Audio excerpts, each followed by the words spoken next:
Hi, my name is Darryn, co-founder of P2P International, the leading e-assessment and e-portfolio platform in Africa.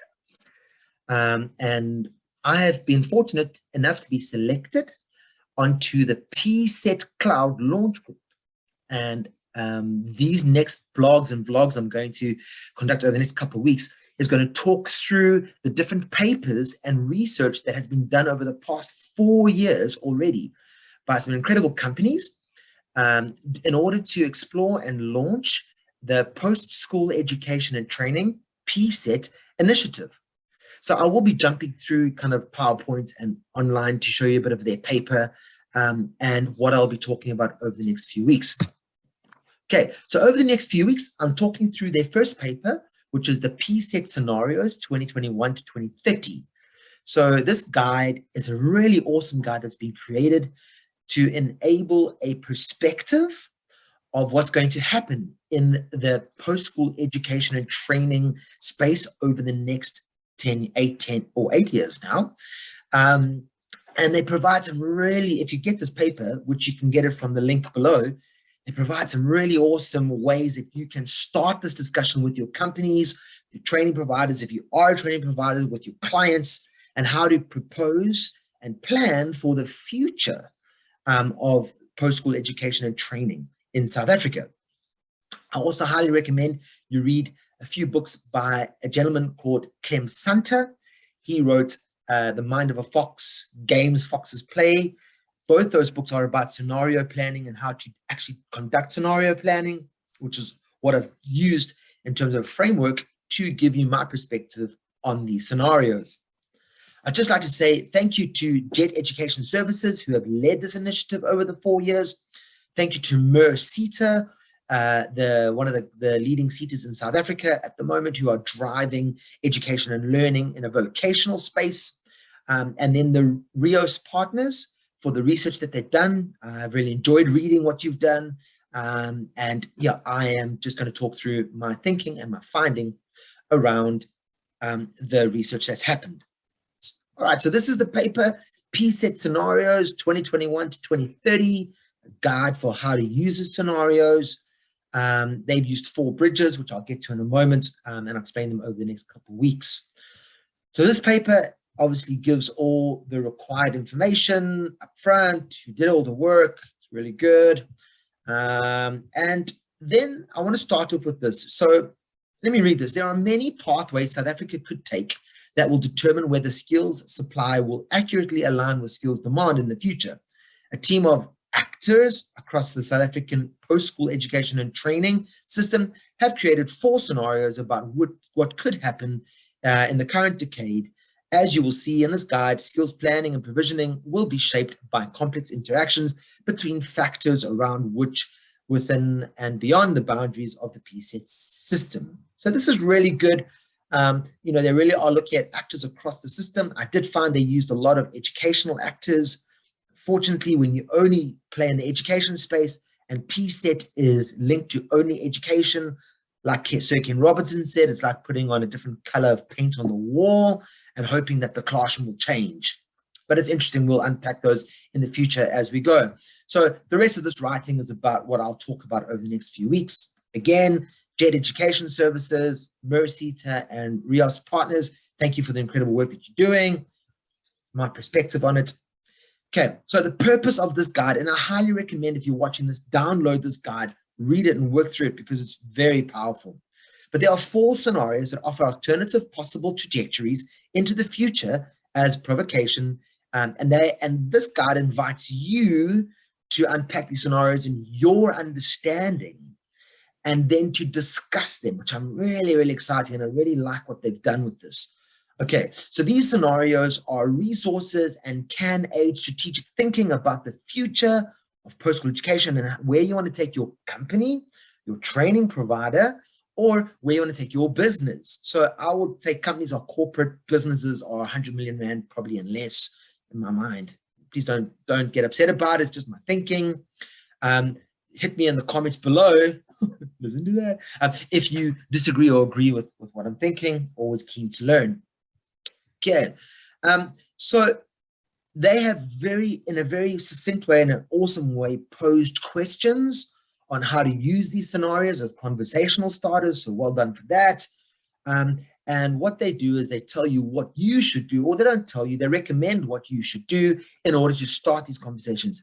Please start these conversations in your business, because if we keep doing what we're doing and expect that to be changed, Einstein says, you're insane. And what I believe the PSET Cloud is really trying to start here is getting you to converse within your own areas of influence. Start the discussions, get them going, and help you to plan for your future. Okay, this paper then goes on to ask a few more questions, and then it comes to the background on why this initiative was started. So there is a wealth of data related to the post-school education and training sector and in the labor market. However, this data is not well coordinated across the job skills value chain and is not always easily accessible or of consistently high quality. And therefore, this is not only a technology challenge, but also one that shows the need for trust and collaboration across the sector in order to make the best of such data. So simply what they're saying here is everybody holds their own data. One seater cannot see what another seater is doing. So as you know, in P4P, we've recently come across where a learner who was added to P4P was already on a learnership with a different seater. It hasn't been closed off yet. They were active, and therefore this flagged because of the way we build. And of course, we could then offer this back to the training provider and to the seater. Learners are achieving matric certificates, they're achieving qualifications, they're achieving all of these things which sit on the specific university platforms and are not accessible between universities to offer engagement. And that's a bit kind of short-sighted, I believe. Now, what this is linking to is major corporates or big companies have their talent management systems where each user or employee are achieving talent proposals, talent way of doing things. And that's not being shared across different businesses because they're holding on to it, which then harms the learner or the user to be able to take their experiences and their successes across when they go from company to company or when they change their jobs. And this is quite a bone of contention. So this is part of the development of the future, because how do you know if a learner or if a user has certain competencies unless they tell you? But the expertise of the competency, the person who conducted the assessment of the competency, and that result is being withheld or held close to the chest of the company or the university or the governing body. And that ultimately hurts everybody in the future, because how do we grow when that is the case? Data is very fragmented. And that probably is going to be the case for a while, but ultimately the fragmented data should be held or owned at least by the end user, the learner, the person, the me. So that ushers in a Web 3.0, which this PSET initiative kind of researches in a different paper, and I'll get to that. All right, so this is a very, very good question. It's the background, because they're going, is there a centralized space where all the data can sit and everybody can have access to everything? My feeling is no, that there isn't. One size fits all won't work.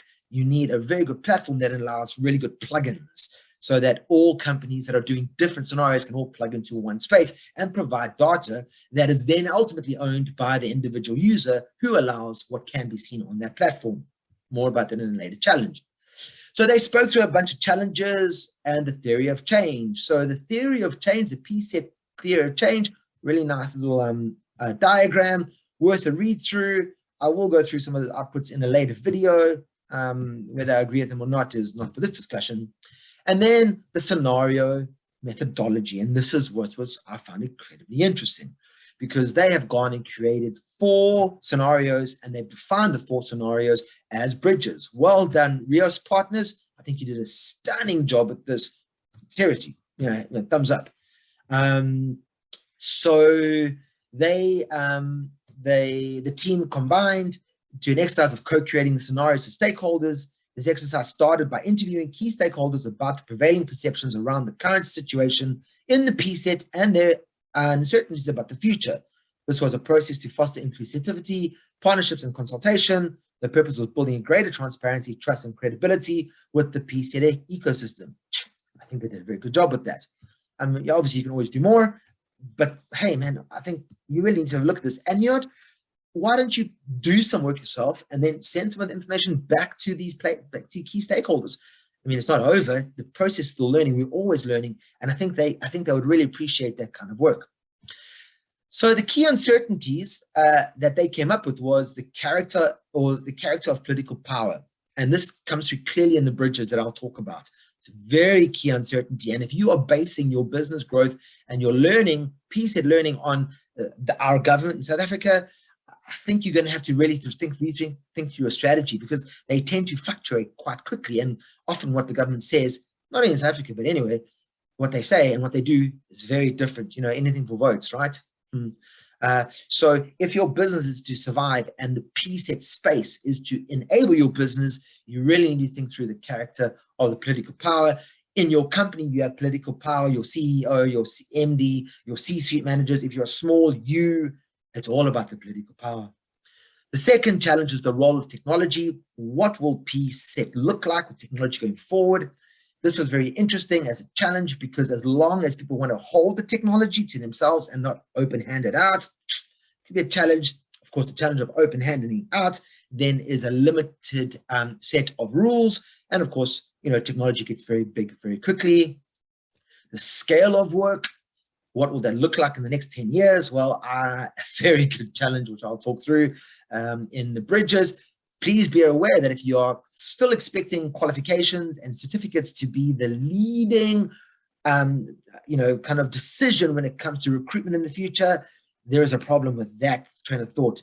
The concept won't work, because education, certificate, and qualifications cannot keep up with the rate of change and the rate of what's going on in businesses and the skills that are required with the change.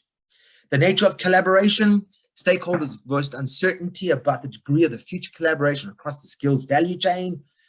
Very interesting discussion around that. Have a good read, because the nature of collaboration is or has changed. Just look at the way people engage on Twitter and YouTube and LinkedIn and Facebook, and all the problems that are going on, and the distrust with the you know, different platforms, depending on who you subscribe to.